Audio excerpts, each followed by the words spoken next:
Loving kindness and meditation. 10% happier self-care journey. Today is February 25th, 2020. So loving kindness can be one of those words that for many people can feel a bit mushy, a bit fluffy and cloudy and lofty, even depending on who you are. But it's one of those words that it's one of those concepts, that really does hold a lot of value, no matter who you are, whether you're man, woman, child, dog, cat, frog, fish. But loving kindness, though, is something that's really important.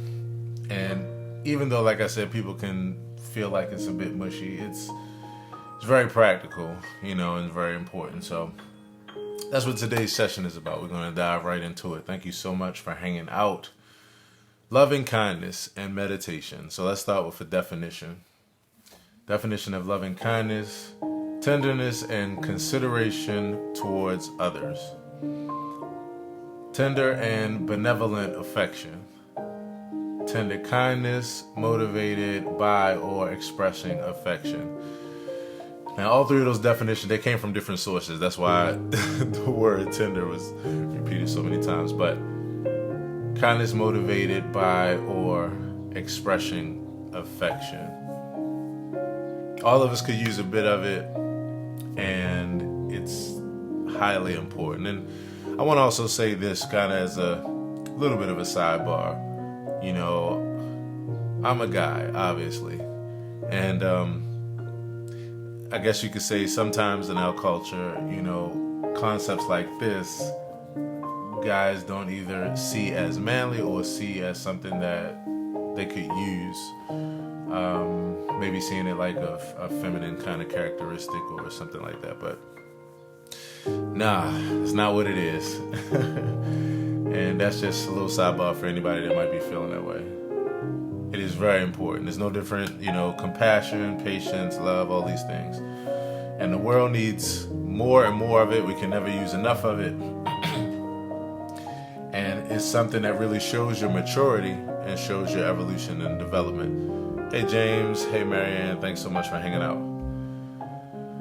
Loving kindness gives you resilience and an inner resource to hang in there for sustained amounts of time during challenging situations. This results in being happier, healthier, and more successful in life overall. And hey Jewel, thanks for hanging out. They say these are science studies actually show that people tend to live better, happier, healthy, and more overall successful lives. Success in different areas, relationship, career, hobby, and, just anything that they do with the more of these traits that are expressed. So, science shows it.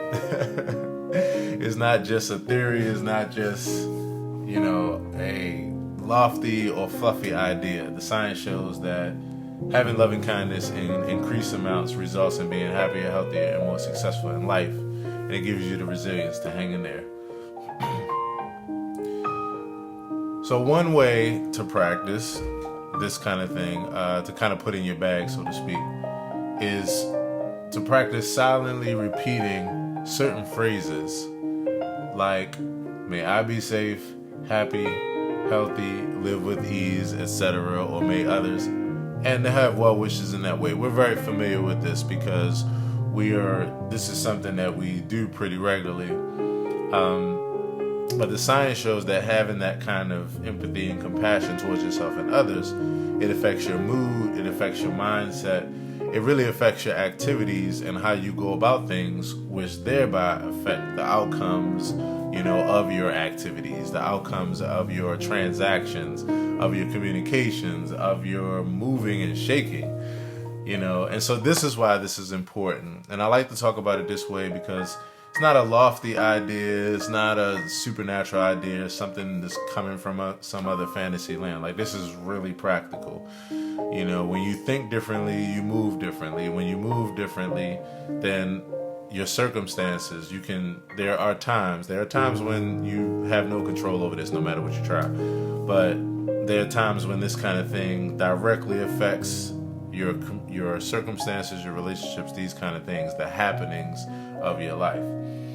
And then there's still serendipity. So shit happens. And I just like to always give that balance because, I don't think it's healthy getting too lofty and too head in the clouds about this kind of stuff.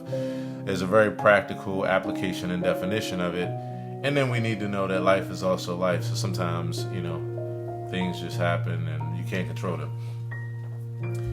So this is another thing I like about this that was pointed out. Loving kindness is attention training.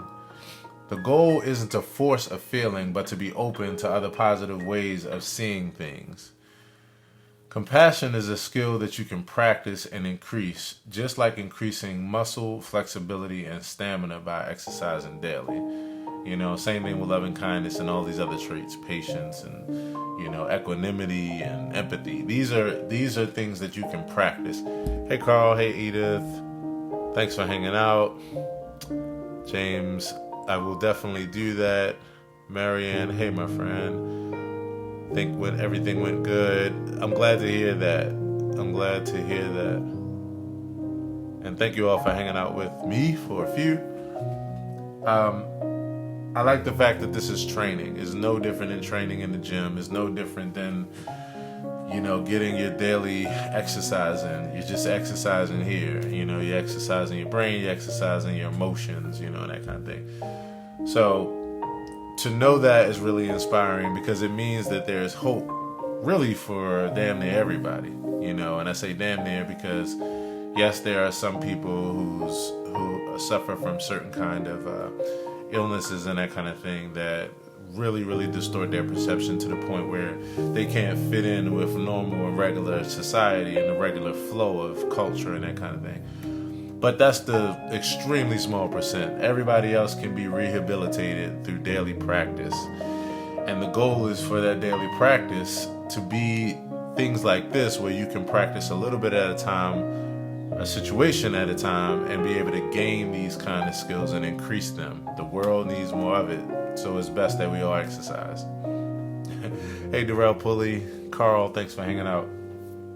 So loving kindness is attention training, and the goal isn't to force anything, but to just be open. By just being open, it allows you to actually start for these things to start making sense, like as far as how they show up in you and how you experience them, because you don't have to force them. Sometimes if you think about it for a second, and I was just talking about this the other day, I think the answer to all the world's problems is education and exposure. And I was talking to a friend about how to increase empathy amongst people who are racist or people who see things in a very jaded and negative way. And I realized that the thing was continue to take them stories of other people, continue to show them the stories, continue to help them to understand. Now, they have to be willing. Can't do anything about that. They have to be willing. You can't do anything about that, right? So you can't take you can take the horse to the water, can't make them drink. But the point is to always provide the water. The point is to always invite like this via conversation. I was telling somebody this the other day, and I'm going to see how many people can agree with me on this. That's on this live stream. So, I'm a proponent of all of us that have something positive and productive to say, and like really something to say, some knowledge to bring to the table. We should speak up as much as possible on these mediums like social media and use our outlets to do that. The reason why is because who's the loudest mouths in the equation most of the time, especially when it comes to this kind of medium? The people that are loud and wrong and don't know what the hell they're talking about and talking out the side of their face. Here's the thing, I can't even knock them. They're taking advantage of something that if we want to change perspectives and that kind of thing, then we have to enter the conversation and actually have the same amount of volume and quantity in the conversation as anyone else. So, I say that to say that, that's what this is about. And that's what this conversation is about. But increasing empathy, I realized that sharing stories. Hey, Doc. And Darrell says, congrats, man. You look so healthy. Appreciate you, bro. Hey, I'm going to tell you, man, self-care is a mother, a nurturing mother. Self-care is a nurturing mother.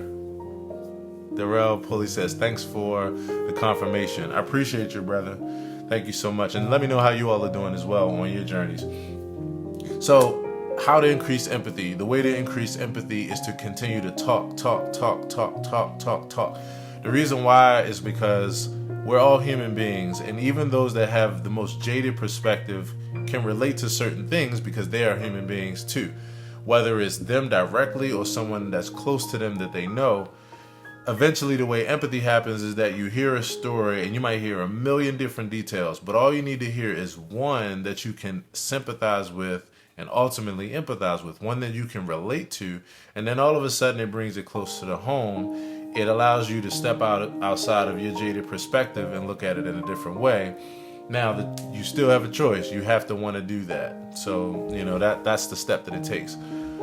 But, I say that to say that that's why this is so important and why it's so important to practice this way and talk as much as possible. Those of us that feel like we really have something positive to say. So last but not least, as far as the points for the day, the goal with this practice is to look at ourselves, others, and the world around us from a different angle. This is intentional, purposeful, experimental, creative, and even though at times it's challenging, other times it can actually be quite fun. I actually have a lot of fun with concepts like looking at people's situations and empathizing with them.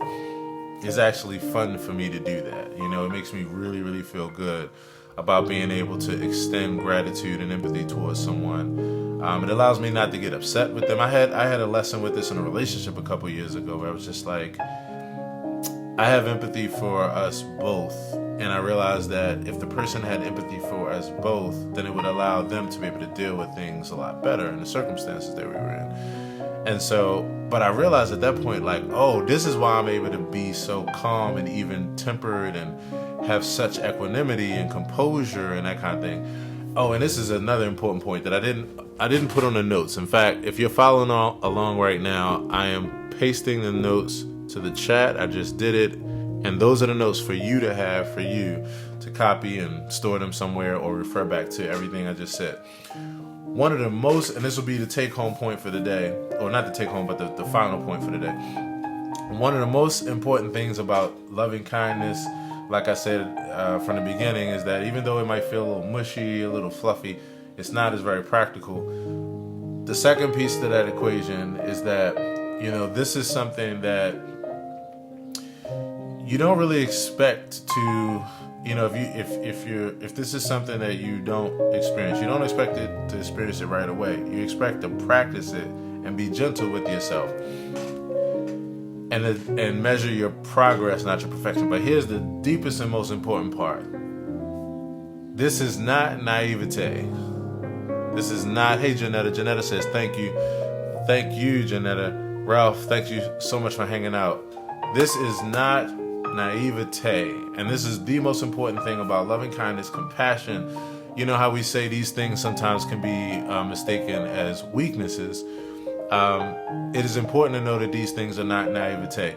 It doesn't mean that all of a sudden you don't see things in a clear way and you're very passive and you're very head in the clouds and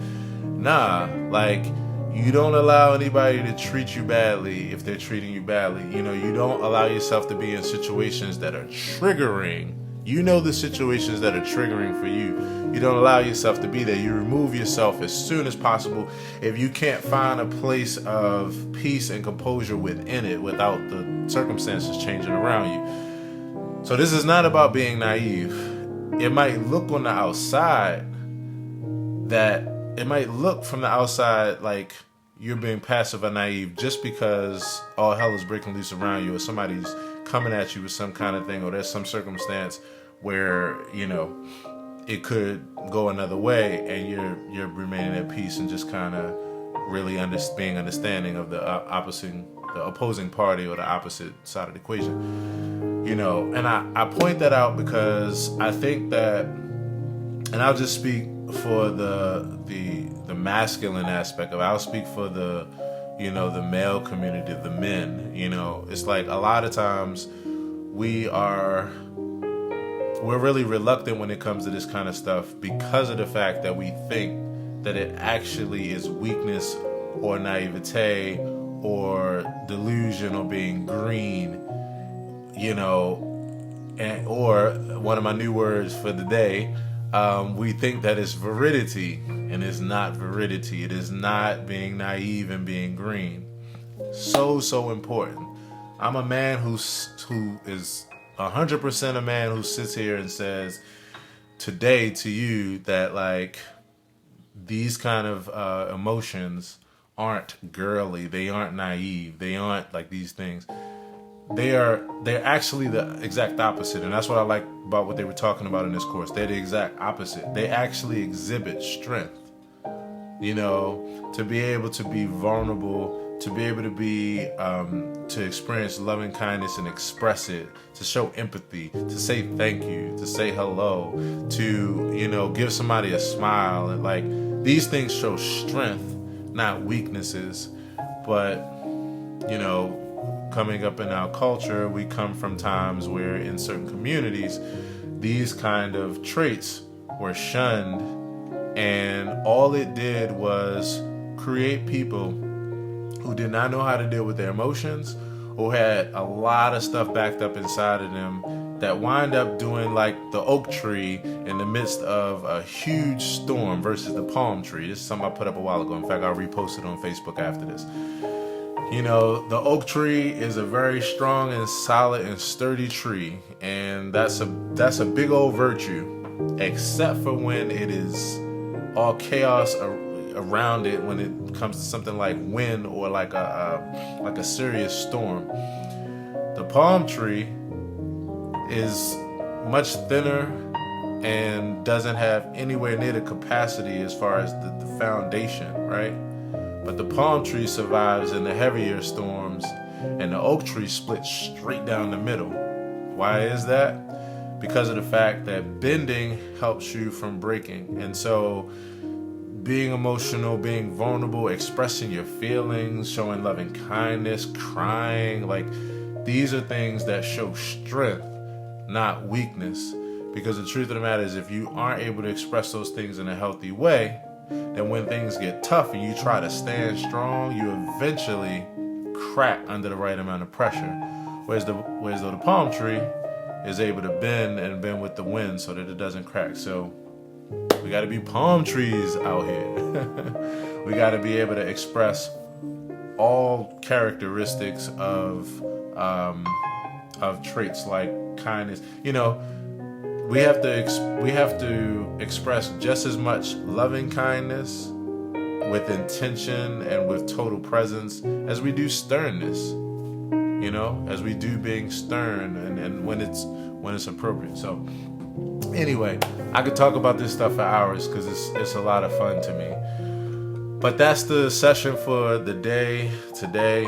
Usually I would do a meditation to close out, but I gotta get ready for a business meeting, so I'm gonna go ahead and end. This meditation that you heard in the background, this piano meditation, is my own original composition. It's called Achilles Meditation. It was written for a friend who transitioned last year, and when I wrote this for her, it really brought her a lot of peace, she said, during her time. So it means a lot, for me. And so this is available on my project, Key Reflections. You can just Google it, Aaron Hill Key Reflections. It'll come up everywhere, and you can add it to your playlist in your streaming service of choice if you already, have one like Spotify, Apple Music, or something like that. I think that's about it. I'm gonna read a few comments and get on out of here. So thank you all for watching. Hey, Alfred.